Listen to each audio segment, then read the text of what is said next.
Impounding congressional funds. Violates the law. Invoking emergency powers when there is no emergency. Unlawful. Sending troops without an invite. Violates the law. Covering for pedophiles. I just threw that one in there. Okay, I'll move to the next one.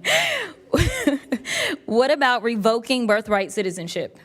Violates the 14th Amendment of the Constitution. How about violating due process?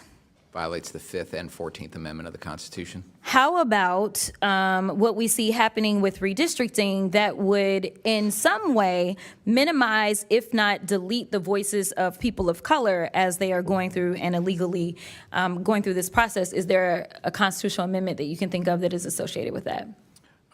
Probably many, but it is unlawful and unconstitutional and un-American. Thank you. As well as, can you tell me if it is lawful or lawless to violate free speech?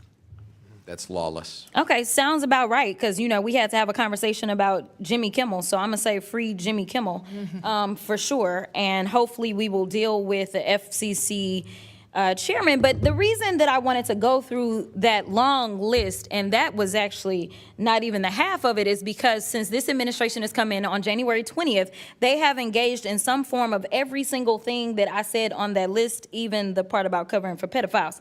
So my question is, why are we sitting here today? Number one, they already passed their bootleg laws, and it's clear that even the bill author is not well informed about what his bill does. Because as has already been stated, at the age of 18, you are an adult. So this idea that somehow 21-year-olds were now somehow juveniles under DC law, is that accurate or inaccurate?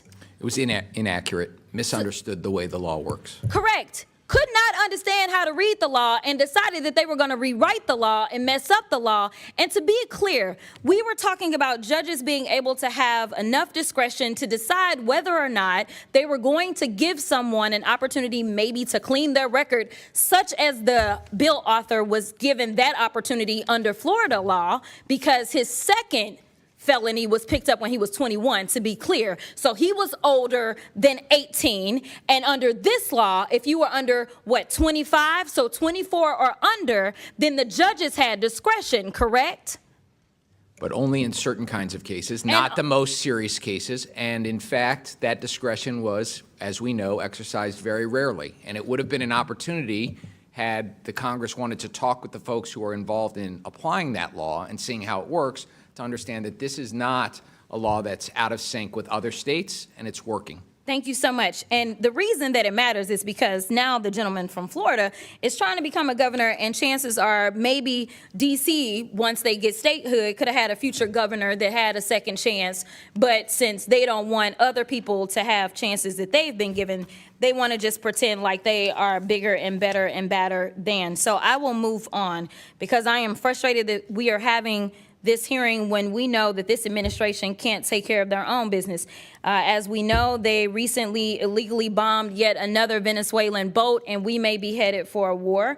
We know that this particular president has decided that he wants to shake down people as it relates to the First Amendment, because he has filed not one lawsuit, not two lawsuits, but he has filed numerous lawsuits. He filed a lawsuit against the New York Times. He filed one against the Wall Street Journal, against CBS, against ABC, against the Des Moines Register. He is doing all of this because he wants to quash any speech that is not appreciative or lauding him, which is pretty much anything that's factual. So let's talk a few facts about these January 6th felons that should still be incarcerated because they went through the process, but because they were doing things on his behalf, of course, he wanted to let them go. So they released more than 1,000 people who participated in the insurrection on this government, many of whom who had previous criminal records, like Mr. Theodore Mendenforth, who was convicted of predatory criminal sexual assault of a child, or Mr. Peter Schwartz, who had 38 prior convictions, including one where he beat his wife by repeatedly punching and biting her.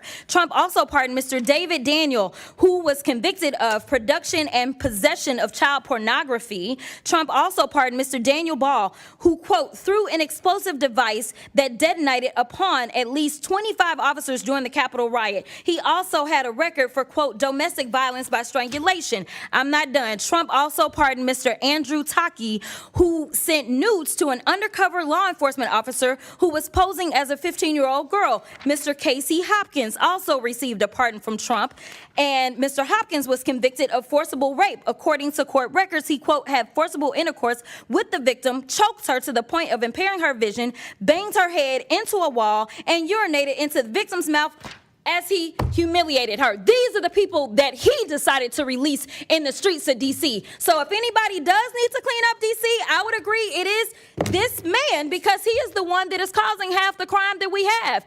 Not only is he participating in the crime, but we know that he instigated the insurrection. And if I did say that I had one issue with the Biden-Harris administration, it is the fact that they did not move forward and make sure that this man was put where he should have been put. Because the last time I checked as a criminal defense attorney, and Mr. Attorney General, you may have a different experience, but I never had a defendant that had 34 convictions for felonies and did not spend one day in jail. Never in my life. And the last time I checked, the party of law and order is the only one that decided that they would be out of order and decided to nominate someone who was not only indicted but was actually convicted of multiple felonies. That has never happened in this country, and it is a shame that we are dealing. Welcome back to Crossline Politics. Make sure you like and subscribe, because today we're breaking down a hearing that reveals serious concerns about how power is being used and misused at the highest levels of government. In this video, the representative lays out a long list of actions she calls unlawful,